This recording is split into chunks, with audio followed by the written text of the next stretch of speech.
रेवाने अर्थाबरोबरचा आणि अभिबरोबरचा फोटो बनवून आणलेला असतो। जेव्हा अक्षय आणि रमा हँगर क्लबमधून घरी येतात तेव्हा रेवा तो फोटो त्या दोघांना दाखवते आणि म्हणते की हे बघा कसा आहे फोटो, तुम्हाला आवडला का? तेव्हा रमा असं म्हणते की खरंच खूप छान आहे, अर्थ तुझ्या मांडीवर बसून किती छान हसते, मला तर खूप आवडला हा फोटो। पण रेवाला असं वाटत होतं की रमाने हा फोटो पाहिल्यावर तिला जळण होईल, तिला राग येईल, मला तर हिला चिडवायचं होतं, पण ही असं का फील करते, तिला काहीच वाटत नाही का हा फोटो बघून, असं रेवा विचार करत असते। त्याच्यानंतर अक्षय आणि रमा रेवाला म्हणत असतात की जसं फोटोमध्ये प्रेम दाखवतेस ना तशी जबाबदारी पण स्वीकारून दाखव। मग अक्षय म्हणतो की रमाला तू काय असं म्हणालीस का की अर्था रडली की रात्रीचं तू येऊन तिला घ्यायचं, सगळे झोपले का तेव्हाच यायचं, असं देखावा करायचं नाही घरच्यांसमोर, घरच्यांना सांगायचं नाही, असं डील केले का तू रमाबरोबर? तेव्हा रेवा म्हणते की रमा तू सांगितलं का? आणि आयाजी सुद्धा हे ऐकत असतात। आयाजी लगेच रेवाला येऊन म्हणतात की काय कर रेवा, अक्षय आणि रमा जे बोलते ते खरं आहे का? तू असं केलंस का रात्री? मग मी तुला म्हणाली होती की तू पाळण्याच्या बाजूला झोपलेलीस तेव्हा, म्हणजे सर्व नाटक होतं का, दाखवणं होतं का? लगेच त्या आयाजी ती फोटोची फ्रेम काढतात आणि घेऊन जातात खाली आणि म्हणतात की रेवा आजपासून ही फोटोची फ्रेम तेव्हाच भिंतीवर लागेल जोपर्यंत तू अर्थाची पूर्णपणे जबाबदारी स्वीकारत नाही। रमाला कुठल्याही प्रकारची मदत तुझ्या हाताशी घेऊ नकोस, मला बघायचे तू करून दाखव। आता रेवाला आयाजीने टार्गेट केलेलं आहे तेव्हा त्या म्हणतात की तुला हे जबाबदारी तू स्वतःहून घेतली आहे तर तुला पूर्ण करावीच लागेल। रेवाला आता मात्र खूप राग येतो, खूप संताप झालेला असतो। आयाजी ती फ्रेमच काढून खाली ठेवून देतात म्हणून तिला राग आलेला असतो। तर शशी आणि रेवा इकडे गप्पा मारत बसलेले असतात। रेवाने आज चहा बनवलेला आहे शशीला, त्याच्यामुळे तो खूप खुश झालेला असतो। पण रेवा इकडे शशीला म्हणते की बाबा तुम्ही ना मला काय काय करायला लावताय, मला ना खूप अवघड झालंय सगळं, किती काम करावं लागतं आणि किती जबाबदारी, मला कंटाळा आलाय। शशी म्हणतो काय तुला कंटाळा आलाय? मी तुला काय म्हणलो होतो की तुला माझं सगळं ऐकावंच लागेल, तुला ऐकायचं नाही आहे का माझं? मग मला सांगून दे, स्पष्ट सांग ना तुला होत नाही आहे काहीच, करू का तुझ्या माणसाला फोन? तेव्हा रेवा म्हणते की बाबा मला काय धमकी देताय तुम्ही, मी करते ना, मला जे जमेल ते मी करतच आहे ना, तुम्हाला सांगते फक्त मी। तेव्हा शशी म्हणतो सांगते वगैरे काही नाही, जबाबदारी घेतली ना ती पूर्ण कर। तर रमाने बघ, रमाने सर्व घर डोक्यावर घेतले, मला नको आहे ना ती। आता शशी ओरडून बोलत असतो आणि मग आता रेवा म्हणते की बाबा प्लीज असं काही करू नका, मी करेल सर्व हँडल। तितक्या तिथे अक्षय येतो आणि शशीला आवाज देत असतो की बाबा तुम्हाला आईने खाली बोलवले। तेव्हा लगेच शशी म्हणतो की कशाला तिने खाली बोलवले, काय काम आहे, मी नाही येणार जा। तेव्हा अक्षय म्हणतो की तुमचा माज उतरला नाही वाटतं, मला काही घेणं देणं नाही, आईने मला पाठवलं म्हणून मी आलोय खाली, प्रसाद घ्यायला बोलवले।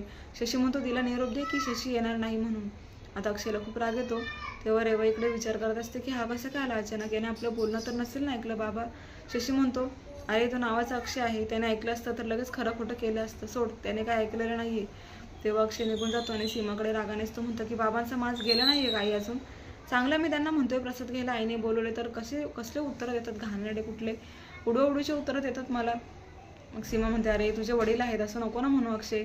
अक्षय म्हणतो वडील आणि असे काय केले त्यांनी माझ्यासाठी, आई तू तर गप्पच बस, मला बिलकुल त्यांच्याशी बोलायला इंटरेस्ट नाहीये।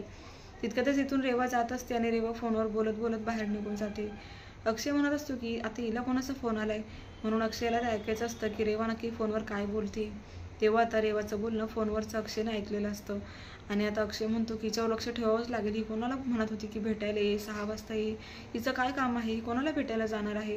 पण नेमकंच आता अक्षयने रेवाचं चोरून बोलणं ऐकलेलं असतानाच मागे अक्षयच्या शशिकांत सुद्धा उभा असतो। शशिकांत म्हणतो की वा, बापाच्या पायावर पाय ठेवून चालत आहे हा अक्षय, पण एक लक्षात ठेव अक्षय, ह्या पैजेमध्ये सुद्धा तुझा बापा जिंकेल, कारण मी बाप आहे ना, असं म्हणून तो शशी तिथून निघून जातो। आता नक्कीच अक्षयने रेवाचं बोलणं ऐकले म्हटल्यावर रेवाचा पुढचा जो प्लॅन आहे तो आता शशी बदलून टाकेल, तिला तो अलर्ट करणार आहे। तर असं जबरदस्त ट्विस्ट आपल्याला पाहायला मिळणार आहे।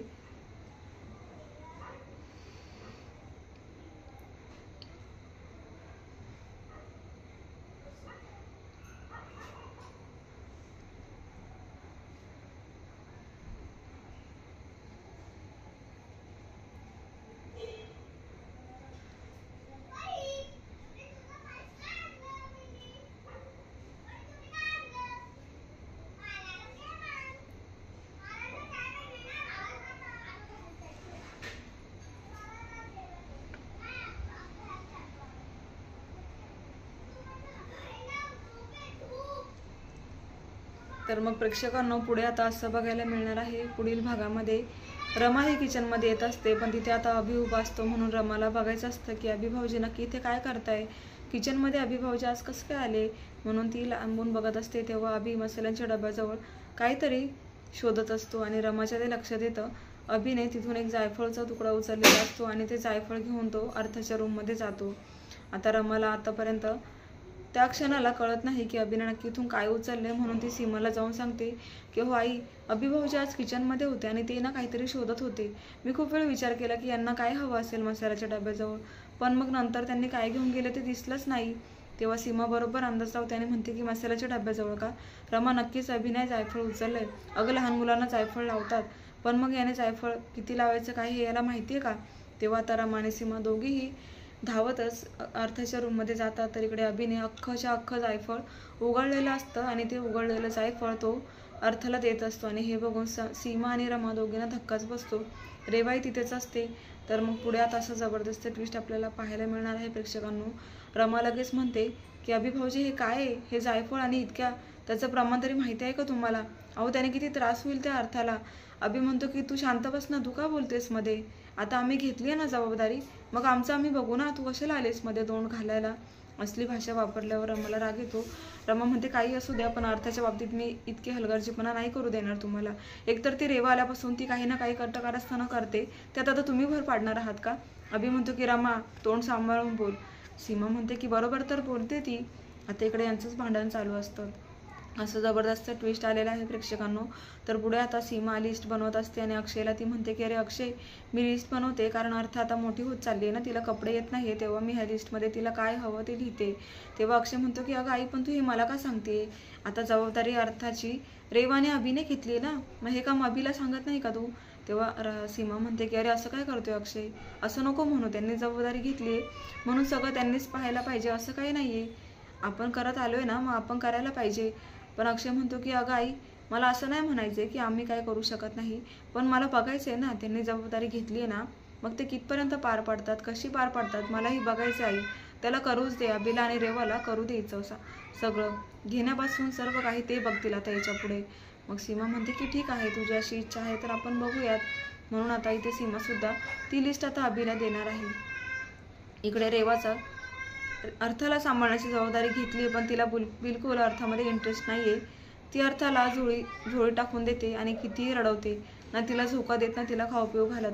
आणि मग रमाला हाताशी धरून सर्व काही रमाकडून तिची खाण्यापिण्याची सोय करून घेते आणि तिचं सर्व झोपण्यापासून कपडे बदलण्यापर्यंत सर्व रमाच बघत आहे. तर प्रेक्षकांनो, जर असंच चालू राहिलं तर आजी पुन्हा अर्थाची जबाबदारी रमाकडेच देणार आहे. पुन्हा एकदा रमाला अर्थाची जबाबदारी स्वीकारण्याचा मान मिळणार आहे आणि रमा खूप खुश होणार आहे. तर असा जबरदस्त ट्विस्ट आपल्याला पाहायचा आहे. पाहत रहा मुरंबा.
नवीन असाल तर चॅनलला सबस्क्राईब करा, नोटिफिकेशनसाठी बेल आयकॉनवर क्लिक करा. भेटूया उद्याच्या भागामध्ये.